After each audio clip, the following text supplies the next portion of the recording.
In desk click. Welcome back, ladies and gentlemen. Yes, To the sir. Kaidd&Kramm podcast. Now, as I sip my coffee here on May the 1st, number one, I hope everybody got their rent paid. Okay, it's the first. Number two, shit. Hey, you know, as that real life. Number two, welcome back, y'all. Y'all know it is playoff season out there. We're going to strictly that hoop today. We're going to strictly We've been gone for too long. We've been gone for too long. And so because of that, it's too much to hit on to try to add it all in one pod in one episode. So what we're going to do is today, we're going to focus on that hoop. Today, we are strictly locked in on that hoop, playoff hoop. As of today, as Shannon Sharp said yesterday, there is a sun setting on an era. LeBron James, Kevin Durant, and Stephen Wardell Curry are all planning their trips to Cancun. My God, they might already be on the island. So definitely turning new leaves in the good world of the National Basketball Association. Still got a couple conferences. It is. It's beautiful and it's sad at the same time because, you know, with them leaving, you know, the league is in good hands. We see guys like Ant Edwards stepping up. Some would say Paolo Banchero. Some would say Tyrese Halliburton.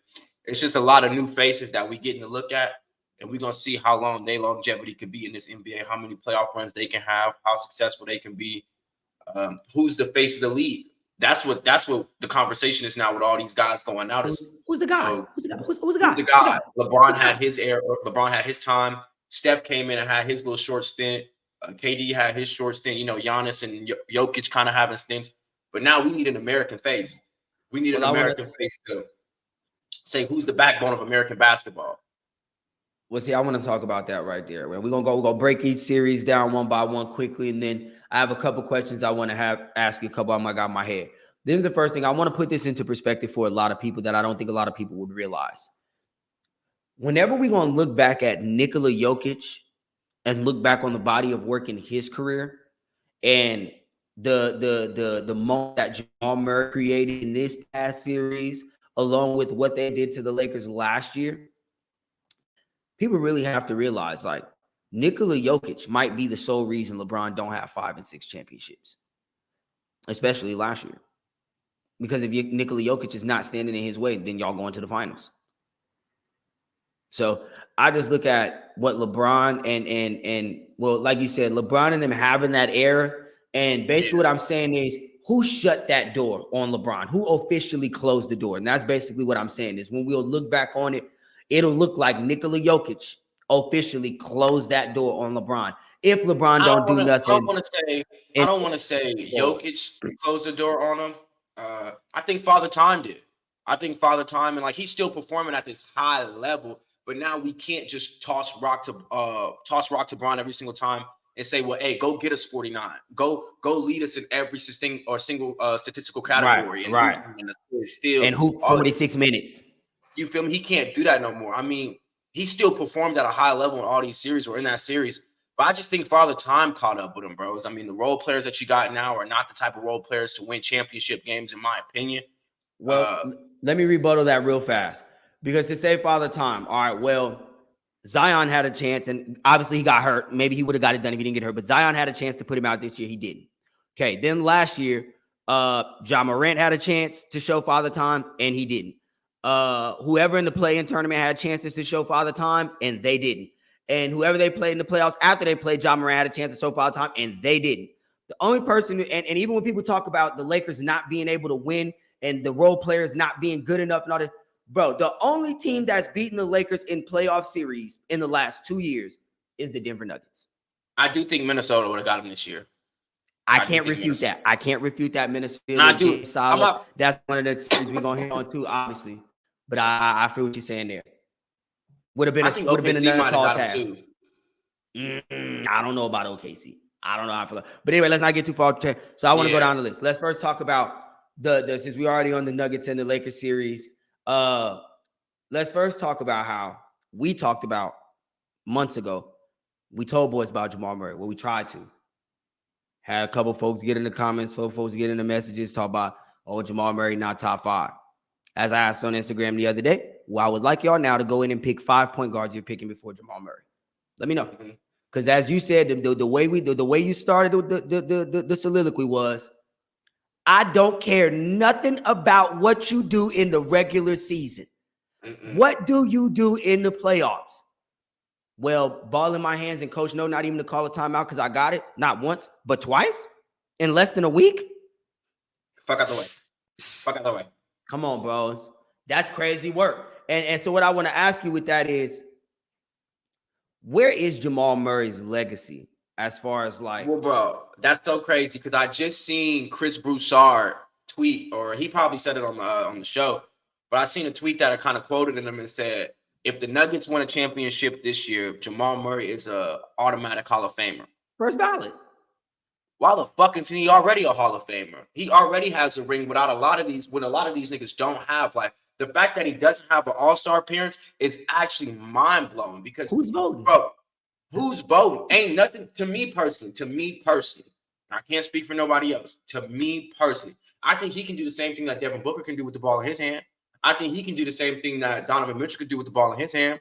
The only person right now that I would definitively take over Jamal Murray for the point guard position is Jalen Brunson. That is the only character, bros. Maxey had a really good game yesterday. Shout out to Maxey. We're gonna talk about him but I'm still not taking Maxey, or I'm not even taking Steph right now. I'm not taking Damian Lillard. I might take Kyrie. I might take Kyrie, but that's really like pushing a fine line. Like, Jamal Murray plays the highest level of basketball you possibly can when the going gets tough. He gets going. So there's nobody to me. Jamal Murray is slowly but surely becoming one of my favorite basketball players because I know the moment is never too big for him. I know he's always going to show up when it's time to show up. And I can respect that. I can get behind that full-heartedly. So, and that's why I'm starting to love Ant so much too, is because I can just get behind when the going gets tough, who gets going. Those boys are showing that when it's time for the rubber to meet the road, who ties start skirting? And who end up on cylinder blocks, man? Who's sitting on cylinder blocks when they walk outside, and who ties skirting? And I agree. You said point guards. I don't even think you can name 5 basketball players better than Jamal Murray when the playoffs start. For damn sure not in the final 5 minutes. So it's just like, I'm a big Jamal Murray fan. I think he needs his flowers right now. I don't think a championship determine where his legacy is. He's a Hall of Famer. First ballot could potentially be pushing it because with the amount of talent that has came to the league in these last couple of years. But he's definitely a Hall of Famer, bro. And I mean, like you said, bros, already at this point, let me ask you a question. For a man who was top 75, whose career would you rather, to this point right now, Jamal Murray or Damian Lillard? If you talk about that bag, probably Dame. But whose career would you rather? We talking about legacy, not the back, just the basketball legacy. Exactly. We play for championships. Exactly. Now I will say to kind of like rebuttal that, outside of that championship, Jamal Murray just hasn't been given his credit, his due credit, his just credit. And Damian Lillard kind of has his whole career. So if you're talking about a career, a body of work. If they both retired right now. I'm still going with Jamal Murray. Yeah, bro. That chip is huge. And again, it's not like Jamal Murray was, I was just on the team. Or I'm a championship player, but I'm Derek Fisher. Hell no. Well, no, bro, he led the team in assists. He led the series in assists. I mean, which one just passed with the Lakers? No, in the championship. Okay, yeah. He led the series in assists. Like, that's a huge act from a dude who's known to get buckets. I play with Nikola Jokic. He's known to just be the scorer. And I came out here and led the series in assists. You feel me? I got nothing but praise for Jamal Murray. I probably would take his career over Damian Lillard's right now, for sure. The rings everything. What do we play for at the end of the day? We don't play for all of our appearances. No, you've never been an MVP. So play for rings and things, brother. And like you said, you don't even have an MVP that I would want that. You know what I mean? So, and this was his first All-Star game ever started in his whole career. This year, Damian Lillard. And they was low ball cap. But anywho. So you mentioned another young player. We're gonna move right on to that series because this was the question I wanted to ask you. Who do you think had a more impactful first round, Jamal Murray or Anthony Edwards? Because now what you think Ant?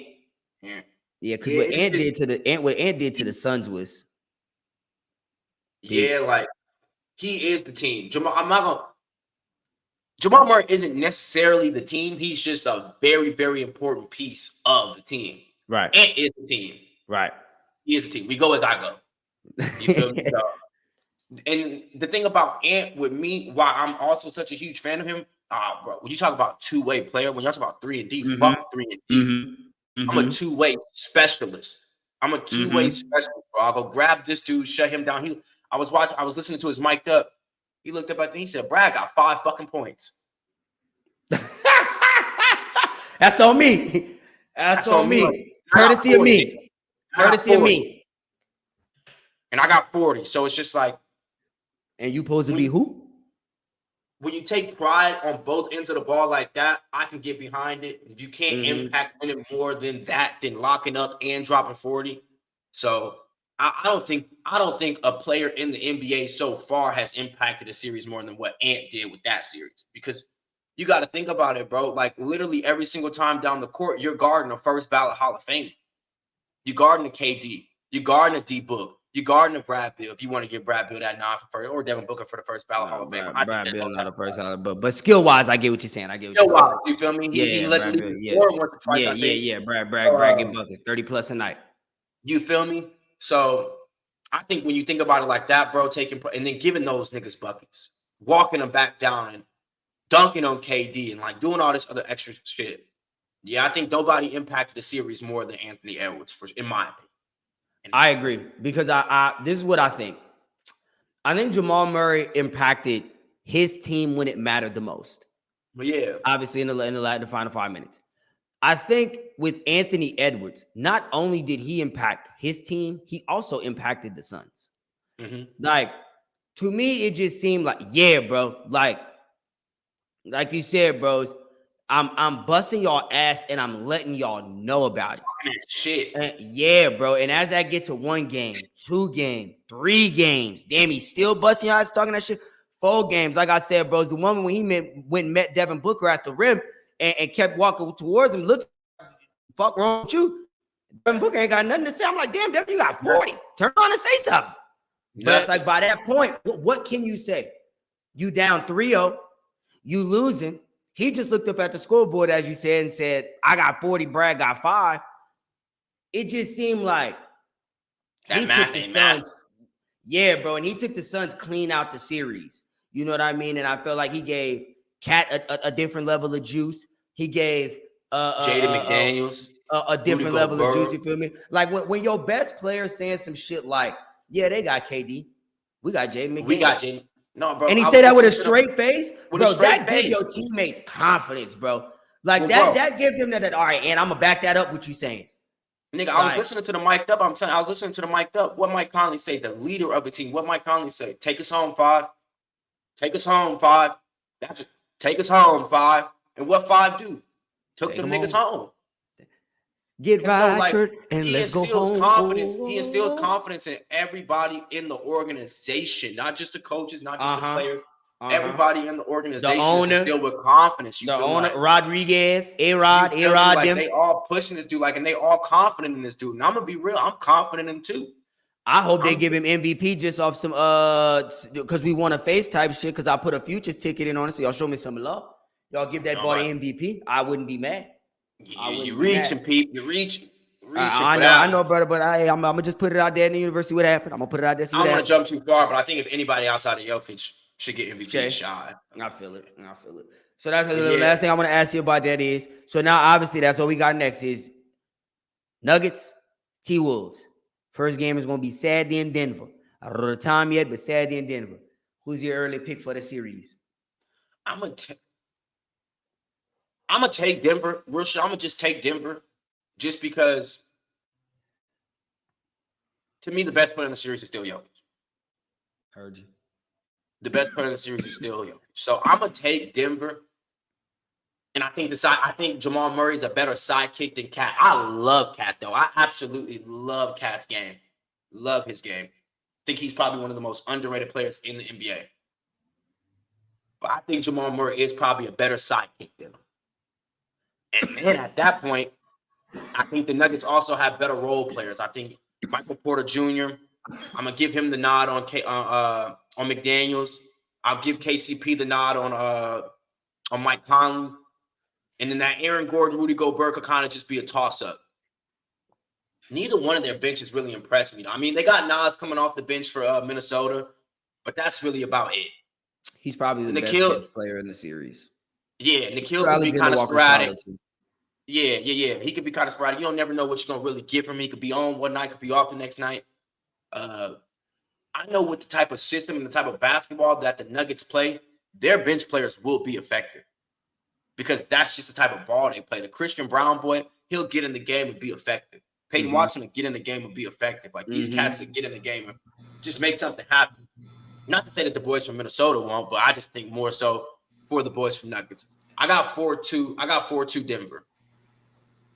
Where's this nigga going? But yeah, I got 4-2 Denver. I think that's where the. Oh, here we go. My bad, bro. That air conditioner making too much noise in here. No, you are good. I got 4-2 Denver. 4-2 Denver. Would not be surprised though if the Minnesota wins at all. But I'll be a man of my word and I'll go 4-2 Denver.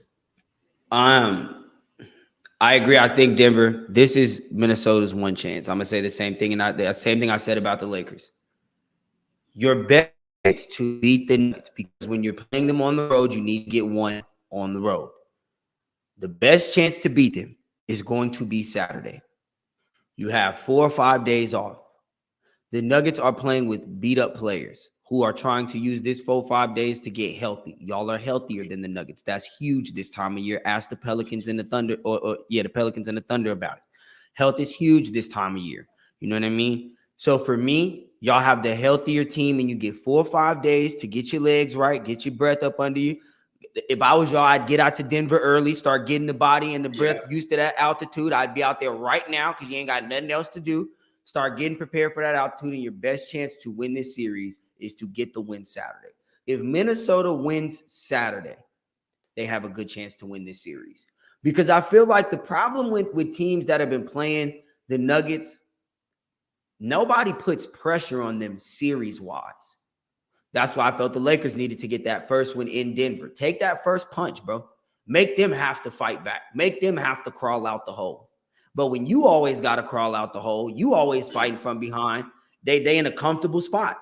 Yeah. And so I just think I do agree with you. I think Denver overall, mainly because, again, bro, unless you blow Denver out, if it's an 8-point game with 5 minutes left, go put your money on the Nuggets. Because I know they're going to score damn near every single time down the floor in this final 5 minutes. Why? Because every single time they're going to screen roll Jamal Murray.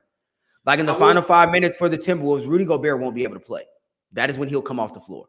Because at that point, you're going to need to have somebody that can switch onto Jamal Murray.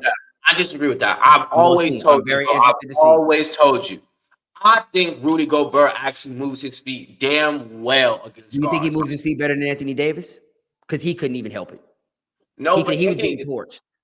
Anthony Davis is a different type of he don't got enough heart. Like, just simply what it is, bro, is to go out there and lock a nigga up. You don't got enough heart. Like, you just don't. I mean, I seen the Michael Porter Jr. shit when he ran to his arm and then the homie went down. You don't got enough heart, bros. We talk about game 5. We on elimination. I don't want to talk about that shit. So I don't really want to speak on him. Rudy Gobert, I do see a dog in him. And it's not no chihuahua. I do see some golden retriever. I do see some dog. A little air bud, our brother. A little air bud out there. I do see some dog in Rudy Gobert. So I just give him a nod. I give him the edge on that one because I just think he can get his hands up there. I think his feet move better than a lot of people give him credit for. Yeah, bro. I'm gonna I feel like we're interested to see. It's gonna be interesting to see. Well. I do think up and down. Yeah, I love the way the Timberwolves have built a traditional basketball team. Yeah, we have 2 7-footers on the floor. We have an elite wing scorer on the floor. We have a traditional floor general on the floor. And we have a 3-and-D wing player on the floor. Go grab the other team's best player, stretch the floor, know your role. We got rim protecting. We got rim protecting. We got a big man who can space the floor out. We have a team full of shooters. Everybody outside of Rudy Gobert can shoot the basketball. Right. Maybe and Rudy not doing right now. No, it's the playoff time. It's playoff time. You good, bros? And for Rudy, we don't need you to shoot the ball. It's not your role. That's not your. The problem with NBA basketball is we've gotten away from role playing basketball, and the issue is everybody thinks their role is, well, I'm the elite scorer on the team. i.e. the Suns. That's your fucking problem, bro. Y'all putting together these teams that you would put together to run 4s and 5s at the Y. Not that you would try to compete for an NBA championship with, i.e. the Denver Nuggets. You got a forward who plays the dunker spot. You got a forward who stretches the floor, plays the corner and the wing to shoot the three. You have a big man who plays throw line inside, back to the basket, but point guard from there type of thing. You have a point guard who plays point guard when he needs to, like you said, led the finals in assists last year, and elite wing scorer when he need to. You feel me? As we just saw what happened to the Lakers. You got your KCP, your 3-and-D wing, like role players, a team of everybody. Again, brothers, as I said, I don't remember who I said it to the other day. It's like if you walk in a refrigerator, they got brown eggs, they got white eggs, and then they got the white eggs that say cage-free. And then you got a tomato in there, and then you got an onion in there. And somebody say, make me 4 different meals with this. That's 3 of the same ingredients, i.e. Bradley Beal, Devin Booker, and Kevin Durant. That's all the same ingredients, brother. Yeah, shit. 1 egg white, 1 egg brown, 1 egg pasture come out the cage, brother, but that's all eggs. Bitch gonna taste the same. They're gonna scramble. So that's it. I am excited to see that series. Let's move on. No, I don't even want to talk about no series. That was a sweep for the Pelicans. I just want to say for Pelicans fans, I understand y'all want to point the finger at Willie Green. I understand y'all want to point the finger at Brandon Ingram, and I get it. 8 points is absolutely pathetic, making no excuses. Nobody is winning a series, especially at 8 against 1, without their best player. So the biggest problem for the Pelicans is your best player has yet to play any playoff hoop. All right. So from there, who else we got left in the Western Conference? Brother, what else they got left in the Western Conference? Clippers and the Mavericks. Luka Smooka Smink and Carter Fry. What you think about that? We going game 5 tonight, huh? Game 5. I got the Mavs. I think Luka's got to pull up. He will pull up. He shall pull up. I think he'll be the guy tonight. And, you know, at this point in the series, I'm very confident to say, and I hope I don't jinx him, I'm going to knock on wood. Kyrie's pulling up. He's pulling up. It is what it is. He take too much pride in this shit. He know his legacy. He knows what this shit could mean for his legacy. And making as you said, playoff run. Not to cut you off, but as you said earlier too about when you said you wouldn't, Kyrie might be somebody you go over Jamal Murray. He's another one of those guys that we've just seen in the playoffs, like you were saying. When the going gets tough, the Fry gonna get going. Continue. He gonna get going, bro. So like that, I know he gonna pull up. They should have honestly, respectfully, they should have swept these niggas. It's just Luke ain't pulled up. He has not held up his end of the bargain. I don't think that happens for too much longer. I think Luke pulls up tonight, probably 35, 10 and 10, but he been doing that. It's not about the 30. It's about the efficiency, Luke. Mm-hmm. You can't go 1 for 9 from the 3-point line and expect to come out here and win basketball games when PJ Washington already went 1 for 5. Dog, what is that? 2 for 14? We just wasted 12 possessions down the field of playoff basketball. You can't do that. You can't waste possessions in playoff basketball, especially not 12 of them, and expect to win. Y'all went 2 for 14 combined from the 3-point line. That's a fucking atrocious. And the biggest problem with that is what I think NBA players don't realize, because I'm now of the ilk. I don't care what an NBA player says to me about, oh, well, I play in the league and you don't, so my IQ for the game is better. Shut the fuck up. I watch y'all be idiots, nigga. I watch y'all be idiots. I don't want to hear none of that. Some of y'all, yes, know the game better than me. I ain't saying all, but for the lots of y'all, better relax. For the lots of y'all. So the biggest problem when you missing 12 threes, when you miss threes, more often than not, threes are long rebounds. What long rebounds usually ensue to is fast possessions going the other way. When somebody is rebounding a ball at the 3-point line, it's usually an easy outlet. You feel me? Because it's a ball coming wherever. It's not a ball that's getting rebounded right up off the block, right by the rim, hold it by the center, let the guard come in. No, it's one of those. The forward probably caught the rebound on some shit. For God forbid, it's Bron James or something. We immediately got our eyes up. Because why? I contested the 3 and it turned late. Outlet. So when you're missing 12 threes, that's one of your biggest problems also that you create is, yes, you fucked off 12 possessions now, but now you've also fucked off 12 possessions that might immediately turn into 2 the other direction. And that was just 12 possessions of 2 niggas I named. I just named 2 people. I named PJ Washington and Luka Doncic. I told y'all was probably much more broke than that. No, Derrick Jones Jr. was actually 2 for 3, and Kyrie was 6 of 12 from 3-point line. So they actually pulled up. But yeah, shout out to them. Yeah, that's quality hoop. That's quality hoop. Yeah, bro. The series is gonna come down to Luke. It's gonna come down to Luke. If Luke pull up, they win. If they don't, well, bro, we do got to start putting respect on James Harden and Paul George's name because they playing out of body. Well, not out of body. They do this. But good games though. They holding their own. They holding their own. Yeah, they holding their own. They've been doing this shit for a decade now. A little bit more than a decade for both of them. So we gotta stop acting like this is like these dudes don't play basketball because they play high level basketball too. Nigga. Paul George is out there hooping last game, especially in the first quarter. I think he had like 19 in the first quarter. I think he outscored the Mavericks by himself in the first quarter.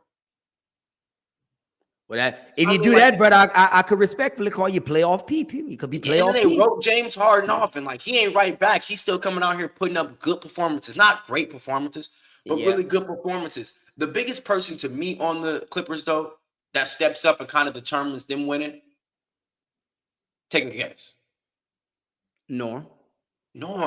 It's Norm, dog. It's Norm. Because really and truly, Norm is probably your most efficient scorer in my eyes. Ain't no problem about it.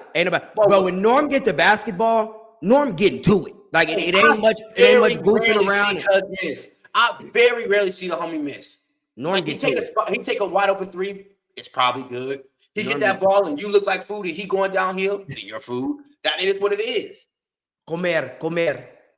Like, hey, Norm hoop, dog. Norm hoop. If he can pull up and contribute for not all of Kawhi, but pull up with 18 a night, 21 maybe on them good night, y'all are winning. And then James. And honestly, bro, if y'all let Norm touch the basketball, he gonna do that. Like if y'all let him feel the pill and y'all not holding on to it all night like addicts, if y'all let him feel the pill a little bit, he gonna give you that for sure. The issue will then lie Paul George and James Harden. Are we gonna get that 33 we got the other night? You feel me? Because if y'all get that 33 again, you gotta get those buckets. You gotta make it. Because if not, as we just spoke about, you could let Norm feel the pill. You can let Norm feel the pill if y'all gonna just sit there missing. You feel me? And that's Terrence Mann is cool, but I don't really trust on Terrence Mann like that. The wide open three is all you good for. Amir Coffey is cool, but the wide open three is all you're good for. Norm, let him feel pill here and there. Like if you feel like Derrick Jones guarding you well, I know whoever guarding Norm don't gotta like. If you see Luke on Norm, give that boy the ball. Let me get that. Gotta let me get that. Give him the ball. Like make him work on both ends. You feel me? And on some gangster shit, Norm will give Luke 40. Easily. Without shouting out. Bro, on 15 to 28 shooting, Norm will give Luke 40. I'm gonna just say this: if they gave Norm the same opportunity that they gave a lot of these star players who take 22 plus shots a night, he'll easily be up there with the top dogs in averaging points in offensive efficiency. The homie is super efficiency from what I see. He is super efficient. If CJ McCollum could have got the whatever CJ McCollum got, can't nobody look at me and tell me Norm can't hand the same work that CJ McCollum can hand out. And I'm not just trying to code it or nothing, but I think CJ McCollum and Norm are the same players. And if that's basically what I'm saying. Yeah, same player. Yeah, that same guy. But anywho, CJ not better than Norm, fam. No, but like you said, what opportunities? Who get to feel the pill? You know. So now moving on to the Eastern Conference here. Again, Before you start, heard that. This is how poor the Eastern Conference is, because I have no care in the world to talk about any of these series but one. Hey, it's so crazy, MJ, because if you wouldn't have cut me off, I was literally getting ready to slice the fat off the meat fast, bro. I was getting ready to slice the fat off. Hey, I promise you, brother, I was getting ready to trim him quick. Miami, congratulations on that one little victory y'all got. Now I will say, Boston, we'll talk about y'all in the future and what the future holds for depending on who y'all got to match up with. Real quick, I'll hit on them real quick. Okay, this will probably hurt them more than anything. Having this easy, and I'm not gonna say the Heat is easy competition without Jimmy Butler, but just having this kind of like cakewalk without getting no real bump in round one. They got boys over there in Philly getting real bumping. They got boys over there in Orlando getting real bumping. Like they getting real bump. This is playoff basketball. 1 point basketball games. You feel me? I don't think the Celtics have really got a taste of what playoff basketball is yet because this series has been so watered down. And not even just this series, even towards the end of the season, they didn't much have to take the end of the season series either because they were 10 games ahead of everybody. You feel me? Like, yeah, I agree with you. That's a good point. They treading lightly right now. Now, I will say this real quick on this series, and then we can get to the one that really matters. Indiana better come out here and stop fucking around. Y'all, but because the Pat Bev podcast does not play, my nigga. He takes this hoop very serious. He takes this hoop very serious, dog. Y'all better stop playing because y'all niggas will get left at home. I promise you. I absolutely promise you, dog. What you hopped in and took the Bucks to win the series or something? No. I'm just in agreement with what you're saying. This is what I was going to trim this one. I was just going to say that real fast. Is this? I watched that game last night, and I saw a team that does not know how to close a series. And I saw Chris Middleton, who is a champion. And forever, what y'all want to say about a Chris Middleton, I seen a Chris Middleton who's a champion. As you said, I seen a Patrick Beverly who got that dog in him. Pat Bev don't believe in losing, nigga. Pat Bev will go out. Come on, bro. Pat Bev will go out biting a nigga earlobe off before he lose. You feel me? Man. But whatever it takes to win. We already Bug seen Eye? the type of. Oh shit! I almost forgot about fucking Bug Eye. I did because he was where I'm moving to next.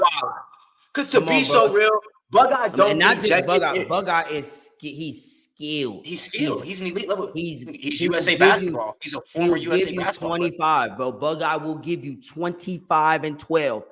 Fast. Yeah, if Bug Eye don't get ejected, this could be we could be Draymond right now. We could be talking about a Draymond type series.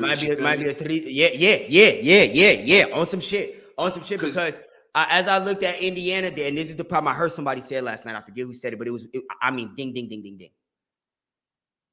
As we always say, bro, offense is cute. That shit win games in the playoffs, especially when you're playing teams that you got more talent in on more nights than often not. In the playoffs, defense wins championships. And the problem with a team like the Pacers is y'all live and die on offense. So when them threes not falling, when a team like the Bucks lock in defensively, and they this ain't Damian Lillard no more, Tyrese Halliburton. This might have been the worst thing for you is that nigga Damian went sat out. Because now Pat Bev ain't going for none of that. He's not going for none of that, brethren. You know what I mean? Like, you gonna get him sometimes. But he gonna make it work. You good. Now I ain't said, but this is definitely you're clocking in now, my brother. You're clocking in. You're saying Damian Lillard that you look at like food no more. Overtime, time and a half. We need it all. Hey, this ain't food no more out here, brother. You know what I mean? So same concept. Like, not to say Giannis don't bring it on the defensive end, and they're like, Bug Eye gonna give you that shoulder because I don't care. But and so it's just it's a different grit of cats you're playing against right now. And those cats from the Bucks. Go ahead. They don't have that star mentality. These niggas just have dog mentality. Like, and I'm not saying Giannis and Dame don't have dog mentality, but they got star mentality too. Right. We stars. All these niggas out here, even Chris Middleton, dog. He just got a dog mentality. Bro. Malik Beasley, if you pull up and shoot the ball like you actually paid to do. Finally got an appearance from old Malik Beasley. Let's give it up for Malik Beasley, y'all. He finally decided to show up yesterday. The Bucks is still alive because you thought you finally hit the 3, brother. Congratulations. Niggas been begging for you to come out here and hit 2 threes a game. Niggas been begging for that. Because I know I did bet on him one night to give me 1.5 threes, brother, and I didn't get it. Because the Andre Jackson boy, that dog in him, he plays so hard. And that's what it comes down to in the play. Who gonna play hard? What game was that? I think it was game 3 or game 4. Oh, he came and took Malik Beasley minutes because we playing hard. We diving on the board. We grabbing rebounds. We crashing. We locking up. We just playing hard. That's playoffs. Down to, yeah, dog. like these are the games that we lose these games and we face elimination, brother. So if you missing threes and now you allowing that shit to psych you out and you in your head and now we not getting what we need from you on the defensive end or the it comes in next to me. Hey, fast. I got a good warm seat for you, brother. I got a good warm seat with a cushion right here. Please come park it, my nigga. You can park it. Because a nigga because now we can kind of just really talk about like that real series. I think real quick before we leave, I'm gonna actually go 4-2 Indiana though. I'm gonna go 4-2. I think they are gonna close it out next game. I'll go 4-2 Indiana. With fucking Josh Hart. If it's an MVP of the playoffs right now, it's fucking Josh Hart. I don't care what nobody gotta say. Josh Hart is the MVP of the playoffs right now, dog. That's a $200 million man, brother. Dog, if you talking about who's worth every penny, y'all not paying this nigga enough. Y'all are not. Josh Hart is the best role player in the league. He's the best role player in the league. He's not a role player anymore. Bro. He's not. If Draymond was considered a star at one point, this nigga Josh Hart. I was just about to say that. He's the new age Draymond. I was just about to say that. So we sat up here and had we had a conversation who was the more, listen, goodness gracious. We had a conversation about who was the most valuable player on the team that night. Was it Jalen Brunson with 47 points in the win, or was it Josh Hart with 4 points and 17 rebounds? And that's a conversation to be had. And it's a real one to be had. That's a conversation to be had. The homie is out. You can't watch a Knicks game without seeing this nigga just run around the court showing immense effort every single play, dog. Hey, the nigga just plays so hard, bro. He plays so. Whatever treatment Jalen Brunson get in the locker room, in the facilities, within the organization, whatever star, make sure Jalen got this, make sure he got that. Josh Hart better get that too. And like I told you before, bro, what the Knicks are doing right now, and what Josh Hart is doing right now, is making Julius Randle look very, very, very expendable. Bro, quit. You can go. We don't need you. We're good, and we can get real value for you. You're still valuable. We'll trade you across the pond for Michael. Come on over here, Michael. Come with your guys. Nah, but with Josh Hart, I just want to say every team after this season who is really considering making a run at winning a championship. Like I said something. Who did it say? It said the Utah Jazz and the New Orleans Pelicans were going to be really heavy in trade negotiations this offseason trying to acquire pieces. The New York Knicks better be the first person you call, and Josh Hart better be the first nigga you speak of. Dog, any team, the Lakers, any team trying to win basketball games, brother, you need to be on the phone with New York. If I'm the New York Knicks, brother, you see that little button right there? You see that little button right there? If y'all call my phone and you say anything about Josh Hart, I'm gonna go bang bang. And so for you, please get off my line, but I ain't got nothing for you. I'm not exaggerating. No, if I'm the Knicks, you have just as good a chance of getting Jalen Brunson off my hands than you do from getting Josh Hart. Dog, and I know like that he's an untouchable. That's untouchable. Dog. He's untouchable. So now let's talk about the series real quick. 4 points and 17 rebounds. Come on, my nigga. And he's 6'4". 6'6" or 6'4". Is he 6'6"? Is he 6'6"? He might be 6'5", 6'6". He might be somewhere around there. But let's see what Google got to say. I had the conversation with the homie because I said Paolo Banchero is probably one of the most overrated players, bro. So I think it was game 4. He came out there, had like 9 points, 5 rebounds. That's some Kool-Aid I can't sip right there, people. I don't lie to you. Dog, when I see Josh Hart grabbing 17, it's because of effort. That's an effort stat. So I know the niggas at least going to play hard. See you having 5 rebounds and shit, Paolo Banchero. Fuck you out here doing, nigga. Well, again, bro, that's why he's 6'4". He's 6'4", 215. That's actually ridiculous. Right. Bro, he's literally Russ. Like he's built just like Russ. He's just not as athletic as Russ. And it's really like this. Excuse me. But Josh Hart is built just like Russ. But like, again, as you say, bro, when you talk about somebody, and I'm about to tie this in now to talk about the series. Because this is again what we've been talking about as we talked about with the other nights, because then we talked about Josh Hart and then we talked about Derek White. And I know we're not talking about the Celtics and the Heat, but just to, number one, give flowers and a round of applause for Derek White and his 38 the other day. That's pulling up from a role player, Derek White. Shout out to you. When you have players like that, and as Shaq said on TNT, when your best players don't have to be the best player every single night for you to win games, especially in the playoffs, that takes such a load off. That takes such ease off the mind, you feel me? When you know somebody else can handle it. So now the problem is, when you're looking at the Knicks, y'all do need somebody else that can give y'all a little something consistently offensively. Because y'all's main source of offense, if it's not, a rebound in transition or a turnover in transition, in the half court, everything is get a ball to Jalen Brunson. And although it's 47, he do work out. Okay, sometimes that get tough to win games. And as you saw last night, y'all gave it to him again, trying to get y'all in position. Nick Batum said, I'm 6'10". I slide my dogs as well. Jalen Brunson tried to pass out the shot. Turnover. Ball game. Feel me? So it's like you do need a little more help offensively. Now we'll turn over to the other side because last night, some more flowers need to be given out. And when we talk about this on a pod, or when I make the little clip cut for this, I'm going to definitely have the highlight in there. Mr. Tyrese Maxey, my good brother. Mr. Tyrese Maxey. Pull it up. Oh, my goodness. Mr. Tyrese Maxey, my brother. That's how you make your name right up here. That's how you get your check right up here. In New York? That's how you get your jersey purchased right up here. It's crazy you said check, because that's exactly what I was getting to when you was talking about people like Derek White. That's how you get paid. It's how you get paid. When your star players don't pull up and you pull up, it's how you get paid. That's how you get a good little payday. Listen. I ain't trying to call none of the lots of y'all's Kobe Bryant. I ain't doing none of that. But all I'm saying is, Mr. Tyrese Maxey, and to go back to Mr. Jamal Murray earlier. At one point in time in Mr. Kobe Bryant's career, he was Robin to a Shaquille O'Neal. And when Batman decided he wasn't there, or Batman wanted to fall out, old Robin would look over at old Batman. He'd grab that old knee, say, "Don't worry about it, big fella. I just trained with Reggie Miller this past time. I'm about to bust his ass out here. Don't tweak. We good." When you staring down the last 15 seconds of your season, brother, you're looking at the last 15 seconds of your season.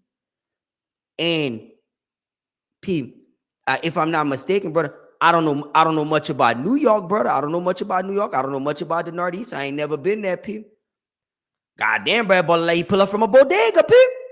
I said, Tyree, man, water. I said, oh yeah, Tyrese. Hostile environment. In Madison Square Garden, brother, you pull up from a bodega with 15 seconds left staring at the end of your season? No, and then he walked up to Joel. I got you. We good. Hey, I mean, he shot that with the utmost confidence. So now let me lead that to say this. Because I again even said the other day, I think the Celtics' biggest nightmare is having to play the Knicks. New York, y'all might have just fucked around, bro. Nah, I still got New York 4-2. 4-2. You think they're gonna get him in Philly? Yeah, I think they're gonna get him in Philly, bro. I think they're gonna get him in Philly. Overall, while I say this, when I think about series, I really go with like who's the best player in the series. It's still Jalen Brunson. It's still Jalen Brunson. MB just ain't been able to dig deep enough and get it. Yeah, like you had the game won. Won the game. Like it was. Yeah. I took the Knicks yesterday. I'm at work. I'm kind of like watching the game. I walk away because I thought the game was over. They were up 6 with like 35 seconds left. I was like, bet I'm gonna go do my job now because I'm on the clock. Mm-hmm. Look at my phone, take shots. OT. The fuck? How the hell that happened? Well, Tyrese Maxey pulled up. That's what happened. But Sam, remember, wasn't there a game that early in the series where the Sixers was up like 6-8 with some seconds up and ended up losing the game? You're right about that. Yep, you're right about that. Excuse me. I do just think this is a very, very close series. And because I hear what you're saying about the Knicks 4-2, I hear you. Let me just say with the Knicks, I guess what I'm trying to say is I think y'all are really, really playing with fire now. Because if at any slim chance old Troel dude is able to do not and really lock on, Joel and Tyrese Maxey have now shown that we can LeBron and Kyrie y'all. Like, and Jalen Brunson, I don't know who's gonna help you match us. So if Joel Embiid and Tyrese Maxey decide to go Goku and Vegeta against you, brother, I don't know if you're really gonna be enough people. I don't know. Maybe, but I don't know. So I think the Knicks go through Jalen Brunson so much because he's like a really efficient scorer. But I also think everybody on the Knicks is really efficient scorers. Honestly, I think Dante DiVincenzo is a really good scorer. I think his minutes have kind of dipped in the playoffs. His minutes has dipped a lot in the playoffs. Well, that's because Deuce McBride been pulling up. Yep. OG Anunoby been pulling up. OG pulling up, and it's like you already know the Tom Thibodeau effect. The guys who pulling up gonna run. They're gonna run. 48. We're at 48. How many minutes we got to play tonight? 48. Good for it, huh? And that's the type of thing about a nigga like DiVincenzo. It's like, gee, you only got a small room of error, small margin of error. This nigga Deuce McBride, he itching at the neck to get on the court and show the world what he can do. You feel me? Real shit. That nigga itching at the That nigga trying to wait for Jalen Brunson to slip. He wait for Jalen Brunson to slip. Nigga slip up, bro. And it seemed like Deuce always come in like ready to provide. You feel me? Like never really on both sides. Like, on both sides. You need the corner three. I got you. You need to stop on this defense end. I'm gonna try my very hardest, and his hardest is usually success. So now, bro, it's just like minutes can definitely get taken from you real quick with a nigga like that playing hard. But I think if you notice, I was gonna say real quick. You know that Alec Burks went over there and became Evan Fournier, brother. Big DMP. I kind of assumed that would happen for Alec Burks though. Overall, but Bogdanovich, I don't know. What was his injury? Is he out for the series? No, he been playing a little bit. Okay, so I know he got hurt. But real hurt? Yeah, bro. He got hurt. Yeah, no, he got hurt. Like he tweaked that ankle bad or something in his leg. I know that's what happened with Grayson Allen. That was unfortunate. That was a big loss for the Suns losing Grayson Allen. Still ain't no excuse to get swept, but but you can't just be losing the number one 3-point percentage shooter in the league and just expecting everything to be gravy still. And as we talking about everything else too, because another one, bros, we talked about Josh Hart. We talked about, or we briefly spoke on, gave Derek White his flowers. Grayson Allen is another one of those dudes. Like, bro, a role player who is gonna pull up, number one, and the first thing he gonna pull up before he pull up with his 40 some odd, damn near 50% 3-point shoot, before he pull up with that, he gonna pull up with that E, bro. He gonna pull up with that E. And that is what you need. You need effort, guys, bro. You need the dudes who gonna take the charge. You need the dudes who gonna take the pride and diving on the floor for the basketball. As much as everybody think the only place to win basketball games is on offense and putting the ball in the basket, it's not. Let's see what the old boy did the other day if he played. Oh, no, buddy, you might be right, brother, because he didn't even play the other day. Yeah, I think he tweaked that ankle bad. Oh, he got real hurt. I didn't even know that. Yeah. As soon as he got in the game, low-key, tweaked that ankle bad. Nigga, come sit down. Yep. Hey, you're not lying, because hold on. DiVincenzo played 26 minutes the other day. Was 3 for 10, 1 for 7 from the 3. Tom Thibodeau say, don't worry about it. McBride gonna run 33 minutes tonight. Don't worry about it. Dog, if you're not gonna pull up, then these other niggas will pull up. But I do got New York 4-2. I think they'll go back to Philadelphia. I think they'll get the job done. Yeah, I got him 4-2, bro. I think Jalen Brunson will probably go out for about 35 plus. That's a necessity. Josh Hart gonna bring the E. Really and truly, if Dante DiVincenzo pull up and go 4 for 10 from the 3-point line, they blow y'all out. They probably blow y'all out. Let me say this. I don't see Tobias doing what he did again. Let's say that. Tobias pulled up? Because he sure don't do that. He sure don't like to do that. I think he had a dub yesterday. Oh, he had 19, not 19 and 8 on 7 but 11. And I don't see that happening again. Now, this is what I've said, because this is what's tough. It do seem like, not even do seem like, we obviously know, we can tell, something is seriously wrong with Joel. I do think playing at home, I do think what happened in the last game with the fans and with what Joel said about it and then bringing it back to Philly, I do think, as it should be, there will be more Philadelphia fans in the stadium this time around than New York fans. Hey, nothing's wrong with Joel. Nothing's wrong with him. Well, no, number one, bro, is he got Bell's palsy, and you can see that shit in his face. He got what? Bell's palsy. The you fuck can is see that shit, bro. It's like a nerve damaging disease. It's like, that's why his face, like when he be talking, like half his face don't be moving really. Man, that nigga Hardenstein and Mitchell Robinson pull up to the party, dog. Well, no, 100%. Yeah. But I will say, bro, you talking about pulling up to the party. What they brought to the party? Some Albertson brand vodka the other time when Joel gave him 50? Because he did give him a 50, bro. It's 19. Which the first game he did, he had 19. What? We had 50. See, that's what I'm saying. Niggas talking about Hardenstein and pulling up to the party. He had 50 the other day before Tyrese Maxey had 45. Pete, let me go do my research real quick, because bro, you wilding out. 40. All right, so Maxey had 46 yesterday, bros. Shout out to Maxey. He did his little thing. Let's go see. Game three. Joel Embiid, 50 on 19 shots. That nigga did take 21 free throws, dog. Stop fucking following me. Stop fucking hanging on me. Stay on your feet when I pump fake. Yeah, Mitchell Robinson had 3 fouls. Nigga, he only played 12 minutes, 3 fouls. And that nigga Hardenstein had 5 fouls, 26 minutes. Anyway, so let me just say, I said all that to say this is I don't want the pod to run too long. I appreciate everybody who's been tapped in with us viewing this whole time. It is solid. I just want to say this. I do think the Sixers have a real good chance at getting game 6. Could I see them losing game 6? Obviously. This is the Knicks, and I know the Knicks pulling up. But I do think the Sixers could get game 6, and then I definitely don't see them winning game 7. I definitely don't see the Sixers winning the series. I don't see you winning 3 straight games. But I do think y'all can win game 6. Let me say that. So, we'll see. But I agree with you. I think the Knicks. And then going forward, Orlando and them is going to game 7. They going to 7 because neither one of them niggas is good to win on the road. They had an opportunity last night, but can I tell you what I would bet on for the Orlando series? Is Donovan Mitchell to be D Mitch tomorrow and lead them niggas right there in Orlando. That'd be the one game where Donovan Mitchell would be. He was D Mitch the first half, and then nigga just did not pull up the whole second half. They got 18 points at the half. End of the game with I think 18 points. Well, that's criminal activity. And if he on some shit like that, then yeah, it will be a 7-game series. But if Donovan Mitchell decide he finally want to pull up and be Donovan Mitchell that used to play in Utah, because I don't know if they don't full build or what it is out here in Cleveland, but if he decide he want to pull up, then yes. But if they do got to play Game 6 without Jared Allen and Donovan Mitchell don't decide to pull up, then yes, that'll probably be a 7-game series. Craziest 7-game series, and all them games have been on NBA TV. Boy, ain't really, or I lie. Maybe they said the game's called a little T action, but all of them. Bro. Nobody want to watch that shit. Yeah, niggas in Orlando and Cleveland don't even want to watch that shit.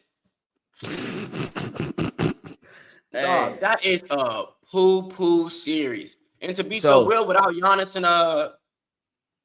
and Dame, they got Bucks series boo too. Brother, I ain't tuned in. I ain't tuned in for about but maybe 10 minutes of that series, brother. Game time. You say I'm just extra good on that. But now next series, so what? Good to see Pat Bev podcast. I fuck with Pat Bev. No, not the pod. I'm talking about the games, the Pacers and the Bucks games. You know what I'm saying? I call that nigga the Pat Bev podcast. That is his name. Oh, I see what you're saying. You tuned into the game to watch Pat Bev podcast, nigga. Hey, shut up. Hey, that nigga is must watch television now, bros. Because now you talk so much in your podcast, you got to come out here and produce. And your type of producing is just playing hard. I fuck with that. That's it. Effort guy. Yeah. So the next series in the East would be Boston and the winner of Orlando, Cleveland. I guess. And then the winner of New York, Philly, Indiana, I guess. I mean, if Giannis and Dame come back, they are much more entertaining series. Then I want to watch that. Yeah. But after if not, game bro, 1, if the Magic win, that'll let you know a lot about what that Celtics and Magic series is going to be, or the Cavs. I don't think the Cavs stand a chance to get them. I do think the Mavs or the Magic actually match up pretty well with the Celtics. You got a lot of big bodies. You got Franz Wagner. You got Jalen Suggs. You got Wendell Carter Jr. You got Paolo Banchero. You got Jonathan Isaac. You got a lot of size. Touche. I think y'all can match up well with him personally. Let me say this. Jamal Mosley's a hell of a coach. Excuse me. Jamal Mosley's a hell of a coach. I talked about that the other day. We talked about that when we're talking about, because that's one thing I want to touch on at a later date in time, is a lot of these NBA coaches that y'all love to holler about is good coaches, and you are not. You are just the product of being able to coach good players. We'll talk about that later. Jamal Mosley is a good coach. I do want to say it would be huge for the Magic to win this series. It would be huge for Paolo Banchero. It'd be huge for Franz Wagner. And it'd be huge for Jamal Mosley as a coach. Like, it would be huge for y'all to take that step forward, winning a series that maybe potentially opens up the doors to maybe a guy wanting to come in. You know what I mean? It's just somebody that can help take y'all over the year. So we'll see what's up with that. In the Western Conference, excited for the matchup tonight. Celtics are favored by 15 over the Heat tonight. They'll probably cover that. I am interested to see what the Celtics are going to look like without Porzingis. He got enough pride, bro. He got pride. Them niggas is looking. It's not about pride. I will say I watched that game the other day because I got to tell you I had to do my little Joe Public SGP. So I was tapped into that game the other day, well, especially the first half before I seen Porzingis get hurt.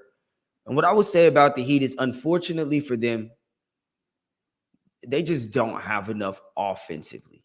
Like, especially if their threes are not falling, they just don't have enough unless Tyler Hero has an out-of-body experience, unless he pulls up for 40.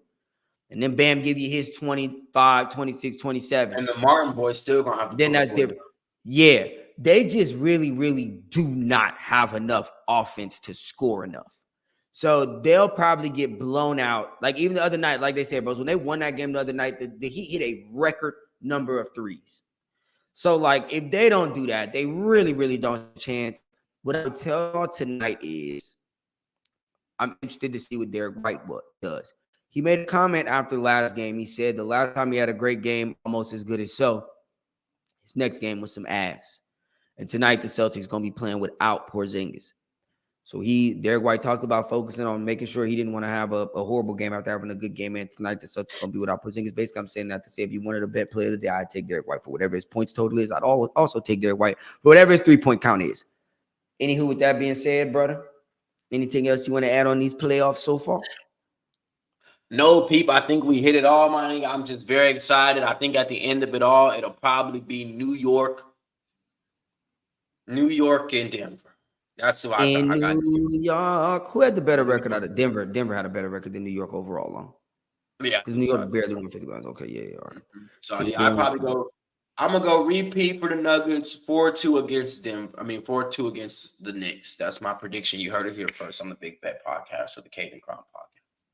4-2 Nuggets over Knicks. That's a solid prediction. You should go see what that bet will win. I think that exact. Might have to, Pete. Might have to. $10 might pay the rent, brother. On something like that. I might pay 3 months rent. Well, nah, because the Nuggets are heavily favored to get to the finals. True. And then they heavily favored to win it too. And so, but anywho, for all of y'all who've been locked in, because we've actually had a solid number of viewers that have literally been locked in the entire time. Like the number has not really dipped at all. It's only kind of went up. So that's love. We appreciate y'all. We ain't been in here in a while. Yeah. We will be back and more consistent. You know, it's work season again out here in Nevada. As Lil Baby said that it's work season. So trying to get them work schedules to align. It just ain't been the easiest thing. We're gonna definitely try to make sure we at least here once a week, especially for the playoffs. And then, you know, we got a lot to talk about with them Steelers as well. Dangerous on the way. He's back. Hey. So we'll be back with that. But anyway, Kaidd&Kramm, we out. I'll have some cut up clips to touch the social medias later on. It's good chatting with you, Paulie. Always.